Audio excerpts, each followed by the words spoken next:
Chers petits observateurs, on poursuit ce fameux road trip en Audi, mais avant juste un petit mot, on est chez Marcel Bagnol, à ne pas confondre avec Marcel Pagnol évidemment, et Marcel Bagnol, ils prennent soin de votre auto, et c'est grâce à Laurent Schmitt qu'on est ici.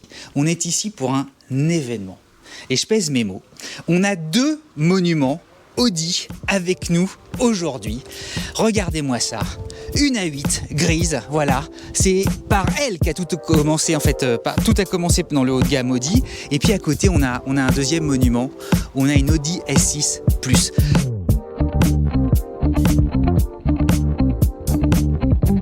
On va faire un jeu tous ensemble. Et avec Rodolphe et avec Nicolas, on va leur demander de nous présenter en 10 minutes et en 10 petites observations leur voiture. C'est parti. 10 minutes. 10 minutes pour une si grosse voiture. 10 petites observations. La première, on va dire que moi, le petit détail, le petit détail qui me fascine sur cette voiture, c'est la taille, la largeur du capot avant, largeur de la voiture en elle-même.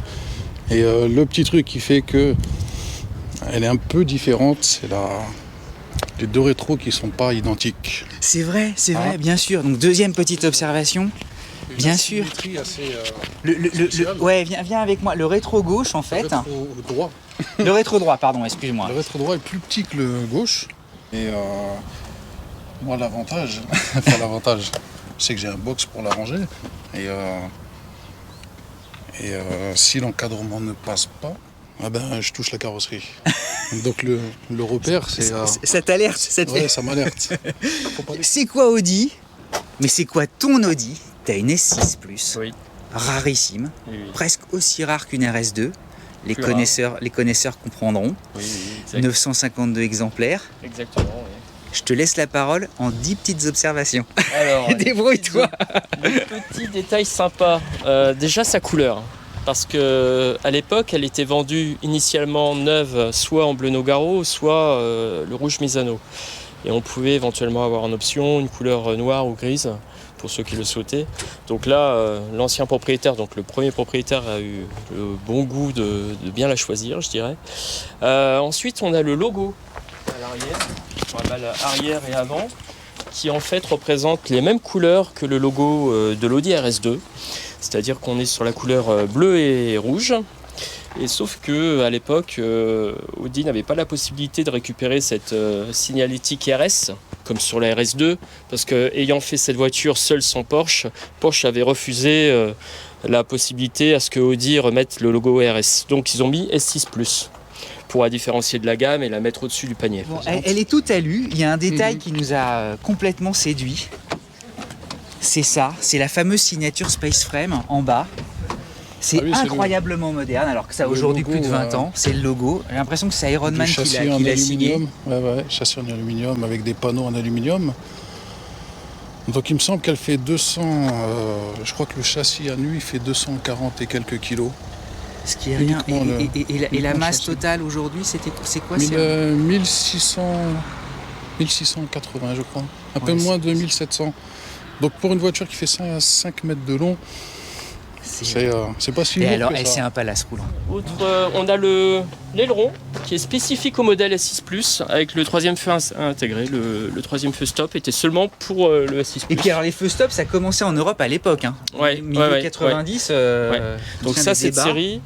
Si on part ensuite sur les petits détails sympas, c'est également les entourages de vitres noir satiné.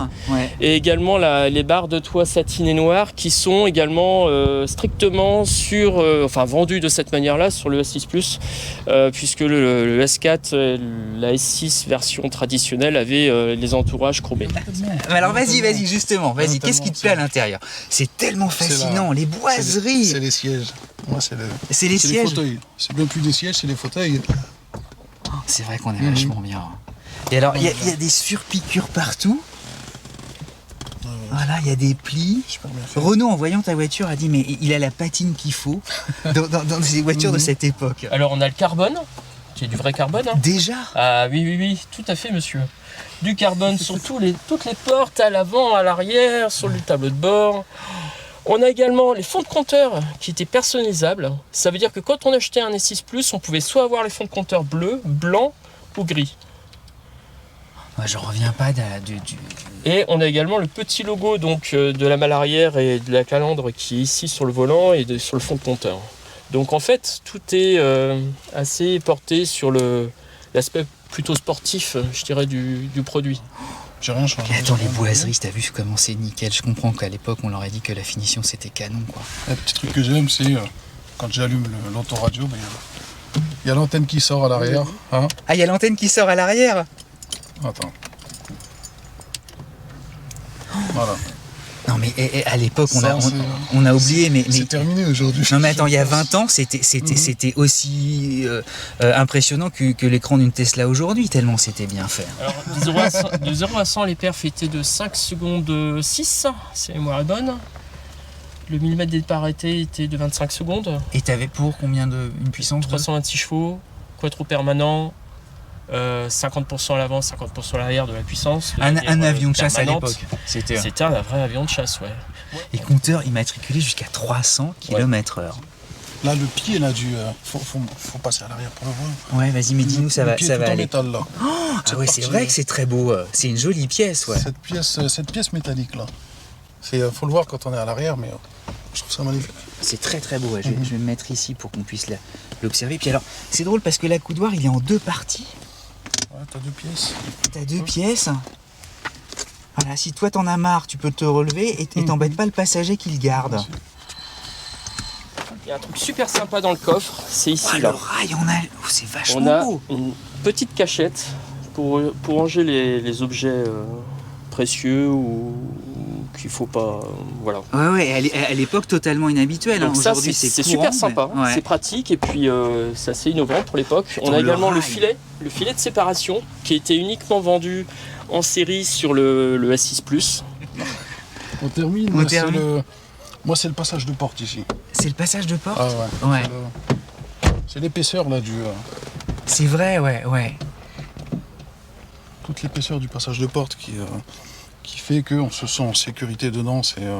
Les cuirs aussi, j'ai l'impression qu'ils sont de meilleure qualité qu'aujourd'hui. Alors, Ils font vachement ils sont épais. plus épais. C'est quoi Audi pour toi alors?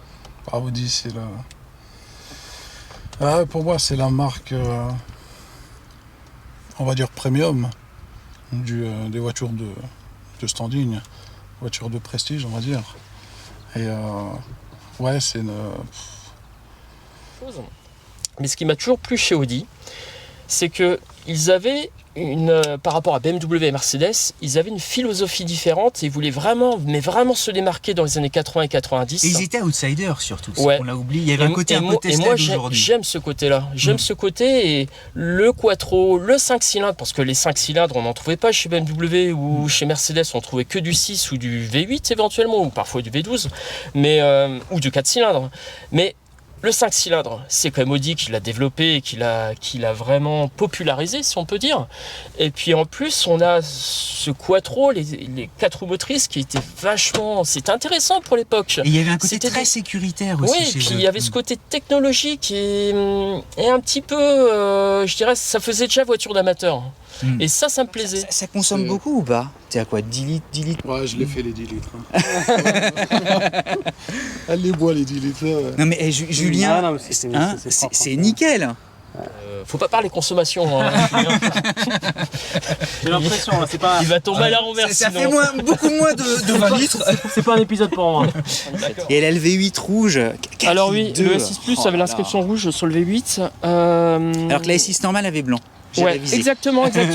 Ce qui a surtout fait monter la puissance du S6 Plus sur ce moteur-là, parce qu'à la base c'est le moteur du S6 traditionnel, qui était déjà commercialisé, mais surtout en boîte automatique. C'est l'admission. De mémoire, ils ont beaucoup travaillé sur l'admission du moteur. Et puis ils ont fait une reprogrammation, une gestion différente du bloc moteur pour avoir augmenter un peu la puissance. cette puissance. La ouais. S6 classique avait être. Elle avait 280 chevaux, si la mémoire est bonne, Ce qui était en déjà- V8. Hein. Ce qui est plus que C'était chouette. un 4 litres 2 également, comme là, sauf que on avait un peu moins de puissance et puis elle était surtout vendue en boîte auto et rarement en boîte manuelle. Que le S6 Plus, il est de série en boîte 6. Donc, sportivité, technologie, confort. Confort, ouais. Confort et aussi une forme de modernité. Est-ce que leur petite fille qui est là. Mais est-ce que ça reste une Audi pour vous? Vous qui êtes des fans des anneaux. Les réponses spontanées, c'est les meilleures souvent. Bah, On voit bien que- Tu vois, c'est pas est-ce que- comparable, mais on n'est pas sur la même époque, Ouais. mais... Est-ce que pour vous, Alors, il y a encore... moi je retrouve quand même je retrouve quelque chose d'important sur cette voiture-là. Bon, c'est la première fois que je la vois en vrai, hein. J'ai vu que dans les bouquins avant.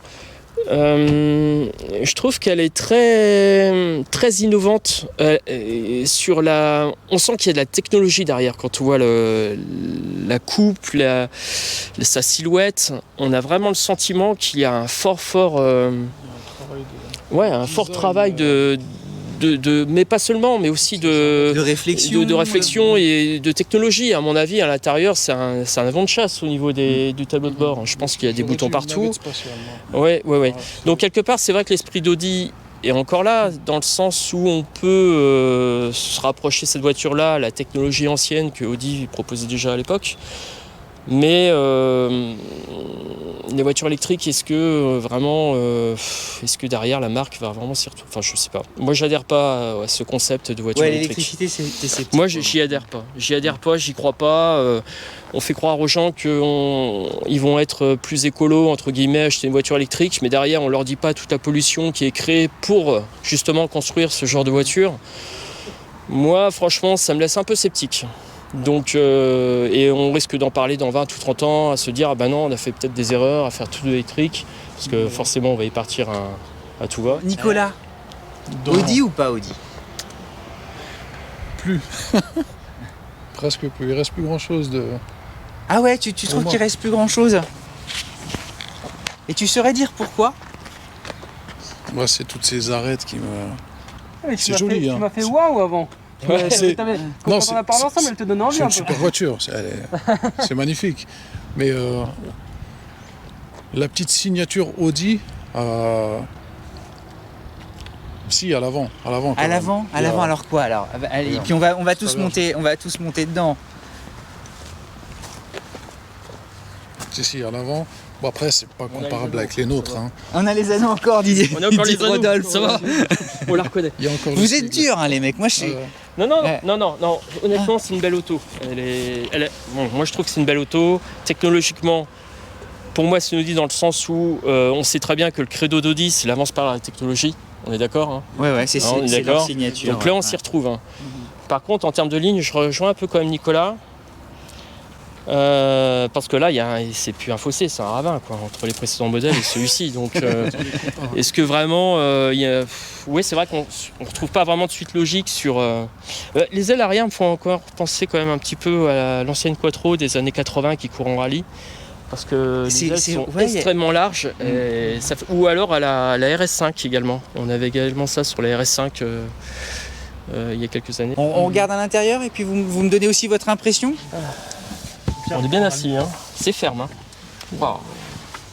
C'est comment en conduite, c'est pas trop dur? On va faire un tour. Ouais. Julien. Si tu veux, allez-y. Ah, on y va, on fait un tour. Allez, c'est les cadeaux bonus. Allez. Oh, merci. Allez. Alors, le frein à main, lui, Et le frein à main, il est automatique. il est automatique. Hop, on est en drive. D'accord. Et Nicolas, il dit quelle voiture en arrière. Là, je la vois mieux là. T'as vu le toit?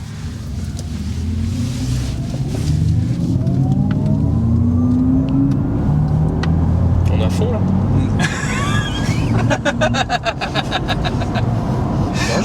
Je pensais que j'étais pas à fond. Non, arrête. Si, je t'assure, je mets les mains, il y a un manque de puissance. Non, je suis sérieux.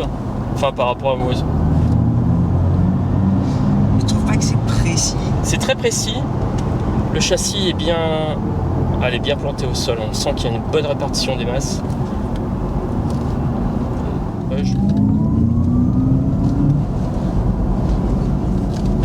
Ouais, c'est très linéaire. Et la route est super bosselée. Le châssis est tenu quand même pour une voiture c'est vrai très qu'on a rigide. une bonne. C'est un quattro, hein. C'est un quattro. Oui. Alors on peut jouer sur les modes et faire en sorte qu'elle ne soit que 2 roues D'accord. pour évidemment ménager la consommation d'électricité. Ah ok. Et l'autonomie est de combien? Julien, l'autonomie 488 WLTP. Moi, je vais dire dans la réalité sur autoroute 300 et tu peux tabler en mix peut-être 400, on va dire. Hein, quand même. C'est merveilleux. Ah, tu vois, alors voilà, ça c'est le... Fallait l'essayer. Voilà.